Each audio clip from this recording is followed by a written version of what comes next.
Alors, dans cette vidéo, on va aborder la première partie du cours sur la convexité. Alors, dans un premier temps, quelques définitions. Donc, une fonction convexe, c'est une fonction dont la courbe est toujours située au-dessus de ses tangentes. Une fonction concave, c'est une fonction dont la courbe est toujours située en dessous de ses tangentes, comme vous le voyez donc en résumé sur ces deux petits schémas. On va regarder maintenant ce qui se passe pour la fonction carrée et la fonction exponentielle avec GeoGebra. Donc là, à l'écran, à gauche, vous voyez la courbe de la fonction carrée, à droite, la courbe de la fonction exponentielle. Donc sur chacune de ces courbes, j'ai placé un point mobile et j'ai tracé la tangente à la courbe en ce point. Donc on va déplacer le point sur chacune des courbes pour observer la position de la courbe par rapport à ces tangentes et se déterminer pour pouvoir dire si la fonction est convexe ou concave. Alors, donc, je commence par la fonction carrée, donc je déplace le point, observez bien la position de la tangente par rapport à sa courbe, ou la courbe par rapport à sa tangente. Donc là, si vous regardez bien, il semblerait que la courbe reste toujours au-dessus de ses tangentes. Je fais la même chose pour la fonction exponentielle, je vais déplacer le point A et observer la courbe et la tangente. Donc là, on observe le même phénomène, il semble que la courbe soit toujours au-dessus de sa tangente. Donc vous avez vu que les deux courbes étaient toujours situées au-dessus de leur tangente, donc ça signifie que la fonction carrée et la fonction exponentielle sont des fonctions convexes sur R. On va regarder maintenant ce qui se passe pour la fonction racine carrée et la fonction logarithme népérien. Donc là, à l'écran, vous voyez à gauche la courbe de la fonction racine carrée, à droite la courbe de la fonction ln. Ces deux fonctions sont définies sur l'intervalle 0 plus l'infini. 0 inclus pour la fonction racine carrée de 0 existe. Par contre, 0 exclu pour ln, parce que vous savez que la fonction ln n'est pas définie en 0. Donc sur chacune d'elles, je vais déplacer le point que j'ai indiqué et on va observer la position de la courbe par rapport à ses tangentes. Donc si je commence par la fonction racine carrée, donc, je déplace mon point sur la courbe et je continue à tracer la tangente qui est représentée en rouge. Et il semblerait que la courbe soit toujours située en dessous de sa tangente. Je fais la même chose pour la fonction ln, donc je vais déplacer le point et j'observe la position de la courbe par rapport à sa tangente. Donc là, j'ai la même situation. Il semblerait que la courbe soit toujours située en dessous de ses tangentes. Donc là, vous avez vu que c'était l'inverse. Les courbes sont toujours situées en dessous de leur tangente. Donc la fonction racine carrée et la fonction ln sont concaves sur l'intervalle 0 plus l'infini.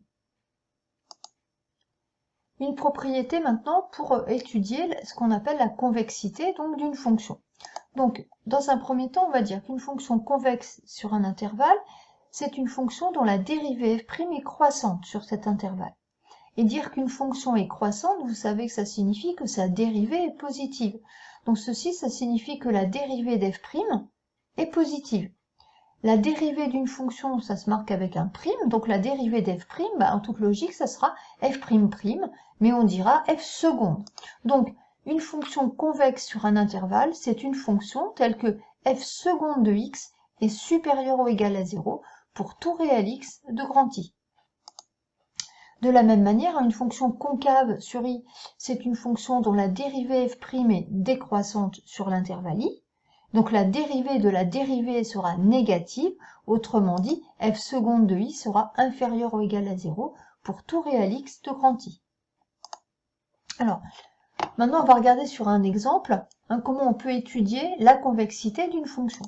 Donc j'ai pris comme exemple f de x égale 1 demi de x au cube moins 6x carré plus 1, défini sur R, et la question, étudier la convexité de f.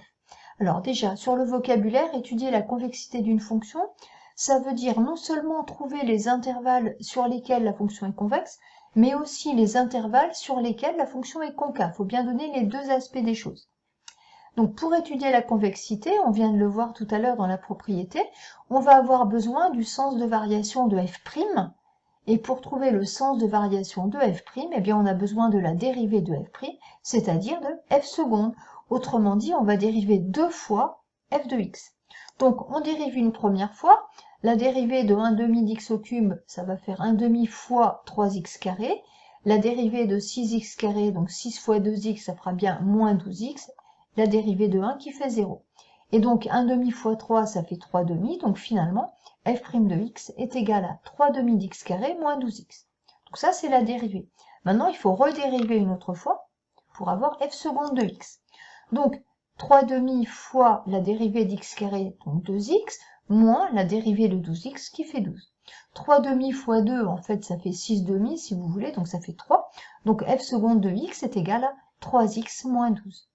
Donc, maintenant qu'on a trouvé f seconde de x, comme on l'a vu tout à l'heure, il va falloir trouver quand est-ce qu'f seconde de x est positive, quand est-ce qu'elle est négative.